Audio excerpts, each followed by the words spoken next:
नमस्कार। आज की इस चर्चा में हम एक ऐसी जर्नी पर निकलने वाले हैं जो सिर्फ वजन कम करने का फॉर्मूला नहीं है। ये एक कंप्लीट सस्टेनेबल बॉडी ट्रांसफॉर्मेशन के बारे में है। अक्सर होता क्या है, शुरुआत तो हम बड़े जोश से करते हैं, मेहनत भी पूरी होती है, लेकिन उन नतीजों को हमेशा के लिए बनाए रखना वही सबसे बड़ा स्ट्रगल लगता है ना। तो चलिए इस पूरे ट्रांसफॉर्मेशन लाइफ साइकिल को आज गहराई से समझते हैं। ओके, तो चलिए इसमें डीप डाइव करते हैं। सोचिए, ऐसा क्यों होता है कि कई बेहद सक्सेसफुल डाइट्स के बाद भी वजन अचानक से वापस बाउंस बैक कर जाता है। असल में एक सच्ची फिजिकल ट्रांसफॉर्मेशन सिर्फ कुछ हफ्ते डाइटिंग करने का नाम नहीं है। ये एक लंबा मल्टी फेज लाइफ साइकिल है जिसे बहुत ही समझदारी से सर्वाइव करना होता है। अगर हमारा फोकस सिर्फ और सिर्फ डाइट वाले फेज पर रहा और बाकी हिस्सों को हमने इग्नोर कर दिया तो रीबाउंड होना बिल्कुल तय है। इस रोड मैप को हमने 5 क्लियर हिस्सों में बांटा है। पहला, द फैट लॉस फाउंडेशन। दूसरा, ओवरकमिंग मिस्टेक्स। तीसरा, ट्रैकिंग बियॉन्ड द स्केल। चौथा, एंटरिंग मेंटेनेंस। और आखिर में, विनिंग द लॉन्ग गेम। ये रोड मैप शुरू से अंत तक हर एक स्टेप को बिल्कुल क्लियर कर देगा। तो बिना वक्त गवाए शुरू करते हैं अपने पहले फेज से, the fat loss foundation. Calorie deficit किसी भी फैट लॉस जर्नी का ये सबसे बड़ा एब्सोल्यूट और नॉन नेगोशिएबल रूल है। इसका सीधा सा मतलब क्या है? दिन भर में बॉडी जितनी एनर्जी खर्च कर रही है उससे थोड़ी कम कैलोरीज कंज्यूम करना, जिससे एक नेगेटिव एनर्जी बैलेंस क्रिएट होता है। देखिए, साइंस यहाँ बिल्कुल स्ट्रेट फॉरवर्ड है। बिना कैलोरी डेफिसिट के फैट लॉस हो ही नहीं सकता। इस नियम का कोई एक्सेप्शन नहीं है। अब मार्केट में तो तरह तरह की पॉपुलर डाइट्स भरी पड़ी हैं। Keto, paleo, intermittent fasting, Slimming World या फिर IFYM। हर डाइट की अपनी अलग फिलॉसफी होती है। पर सच्चाई क्या है पता है? इन सब के काम करने का अंडरलाइंग मैकेनिज्म बिल्कुल सेम है। ये सभी डाइट्स चाहे कितनी भी अलग क्यों ना दिखें, आखिर में बॉडी को उसी कैलोरी डेफिसिट में ही डालती हैं। तरीके अलग हैं, पर फाउंडेशन वही एक रिलायबल साइंस है। अब यहाँ ध्यान देने वाली सबसे दिलचस्प बात यह है कि कैलोरीज को सेट करने के बाद प्रोटीन ही सबसे क्रूशियल एलिमेंट बन जाता है। डेली बॉडी वेट के हिसाब से 1.2 से 1.7 ग्राम्स प्रोटीन पर किलोग्राम लेने का टारगेट होना चाहिए। ये सिर्फ मेहनत से बनाई हुई मसल्स को बचाने का काम ही नहीं करता, बल्कि भूख को भी इतने अच्छे से दबाता है कि कैलोरी डेफिसिट पर टिके रहना काफ़ी आसान लगने लगता है। खैर, भूख को स्मार्ट तरीके से मैनेज करने का एक और ज़बरदस्त हैक है मील्स का वॉल्यूम बढ़ाना। और इसमें हरी पत्तेदार सब्जियां यानी ग्रीन लीफी वेजिटेबल्स सबसे बेस्ट काम करती हैं।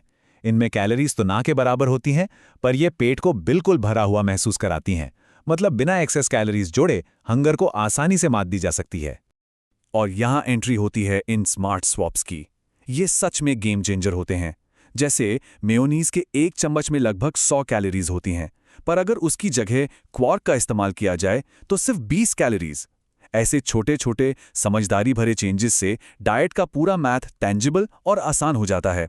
और सबसे बड़ी बात, किसी भी चीज़ की कमी या डेप्रिवेशन वाली फीलिंग नहीं आती। चलिए अब बढ़ते हैं अपने अगले और बहुत ही इंपॉर्टेंट भाग की तरफ, ओवरकमिंग ट्रांसफॉर्मेशन मिस्टेक्स। डाइटिंग के इस मुश्किल सफ़र में कुछ ऐसी गलतियां हैं जो सबसे बड़ी रुकावट बनती हैं, जैसे कंसिस्टेंसी यानी नियमितता की कमी, या फिर बिल्कुल वेग गोल्स रखना। बस थोड़ा फैट कम करना है बोलने से काम नहीं चलता, कॉन्क्रीट माइलस्टोन्स चाहिए होते हैं। फिर आता है हर वक्त नए फैसले लेने की थकान यानी डिसीजन फटीग। और आखिर में जल्दी रिजल्ट्स के चक्कर में बार बार वर्कआउट बदलना, जिसे प्रोग्राम हॉपिंग कहते हैं। ये कोट मुझे पर्सनली बहुत सच लगता है। बॉडी ट्रांसफॉर्मेशन की दुनिया में ना बोरिंग चीज़ें ही सबसे ज़्यादा असरदार होती हैं। अगर रोज़ के मील्स और वर्कआउट्स एक जैसे या स्टैंडर्डाइज्ड हो जाएं, तो हर रोज़ नए फैसले नहीं लेने पड़ते। इससे डिसीजन फटीग कम होता है और दिमाग की विल पावर बिल्कुल सुरक्षित रहती है उन मुश्किल वक्तों के लिए जब किसी टेम्पटेशन से दूर रहना होता है। अब आते हैं तीसरे हिस्से पर, जहां सबसे ज्यादा पैनिक देखा जाता है, ट्रैकिंग बियॉन्ड द स्केल। तो यहाँ सबसे क्रूशियल पॉइंट समझने वाला यह है कि वेइंग स्केल का नंबर किसी भी आम दिन में 2 से 5 किलो तक रैंडमली ऊपर नीचे हो सकता है। और पता है क्यों? ये तेजी से होने वाले बदलाव हार्मोन्स, डाइजेशन और फ्लूइड रिटेंशन यानी बॉडी में पानी जमा होने की वजह से आते हैं। इसलिए अचानक से स्केल पर बड़ा हुआ नंबर देकर घबराना बिल्कुल बेकार है। सिर्फ वजन की मशीन को पैमाना मानने की बजाय ये 7 तरीके असल प्रोग्रेस ट्रैक करने का एकदम सॉलिड रास्ता है। प्रोग्रेस फोटोज देखना, जिम में खुद की परफॉर्मेंस नोटिस करना, पुराने कपड़ों का आसानी से फिट आना, बॉडी की मेजरमेंट्स लेना, मूड और एनर्जी लेवल ठीक रहना, नींद की क्वालिटी और स्ट्रेस को मैनेज करना, ये सब मिलकर हमें ट्रू प्रोग्रेस की एक बहुत ही होलिस्टिक पिक्चर देते हैं। चलिए अब उस फेज की बात करते हैं जो सबसे जरूरी है, पर अक्सर सबसे ज्यादा गलत समझा जाता है, entering the maintenance phase. Diet खत्म होते ही दो सबसे बड़े खतरे सामने आते हैं। पहला है टू मच, यानी डाइट रुकते ही अचानक से बहुत ज्यादा खा लेना और बिंज करना, और दूसरा उसके बिल्कुल ऑपोजिट टू लिटिल, वजन बढ़ने के डर से हमेशा डाइट मोड में ही रहना, जिसे क्रॉनिक डाइटिंग कहते हैं। देखिए, इंसानी शरीर एक हाईली अडेप्टेबल मशीन की तरह है। इसे नए फ्यूल की आदत डालने के लिए कैलोरीज को धीरे धीरे बढ़ाना होता है, ना कि एकदम से या बिल्कुल ही नहीं। तो सवाल है कि इस फ्यूल को सेफली वापस कैसे बढ़ाया जाए। हर दिन डाइट में पहले सिर्फ 200 से 500 कैलोरीज और जोड़ना एक ठीक स्टेप है। फिर इस मात्रा को हर 3 से 4 हफ्ते में ग्रेजुअली बढ़ाएं। सबसे पहले खाने में फैट्स ऐड करना आसान होता है, उसके बाद कार्ब्स। एक मजेदार बात बताऊं, जैसे जैसे मेटाबॉलिज्म वापस स्पीड पकड़ता है, शुरू में एक्चुअली और ज्यादा भूख लग सकती है। ये टेम्पररी है और दिखाता है कि मशीन वापस रेव अप हो रही है। मेंटेनेंस फेज शुरू होते ही स्केल पर 2 से 5 पाउंड का जंप आना लगभग तय है, पर इससे बिल्कुल नहीं डरना है। ये अचानक बढ़ा हुआ वजन फैट रीगेन नहीं होता, ये तो बस शरीर में वापस आया हुआ पानी और मसल्स में जमा फूड वेट होता है। ये रिकवरी प्रोसेस का एक बेहद नेचुरल हिस्सा है। अब यहाँ एक बहुत ही लाजमी सवाल दिमाग में आता है, और इसका जवाब जानना किसी के लिए भी बेहद जरूरी है। आखिर ये मेंटेनेंस फेज चलना कितनी देर चाहिए? क्योंकि अगली डाइट या नए गोल की तरफ बढ़ने से पहले इस फेज की टाइमलाइन क्लियर होना बहुत जरूरी है। और इस सवाल का सीधा सा जवाब ये रहा, पिछली डाइट की तुलना में लगभग 60 से 100% लंबा समय इस मेंटेनेंस फेज को देना चाहिए। मतलब अगर कोई डाइट 12 हफ्ते चली थी, तो बॉडी को उन बदलावों को अपनाने में पूरे 12 हफ्ते लगे हैं। इसलिए बॉडी की मशीन को दोबारा अपने बेसलाइन यानी सबसे नॉर्मल स्टेट में आने के लिए भी लगभग 12 हफ्ते का ही वक्त चाहिए होता है। और अब हम आ गए हैं अपनी इस चर्चा के आखिरी और सबसे शानदार चैप्टर पर, विनिंग द लॉन्ग गेम।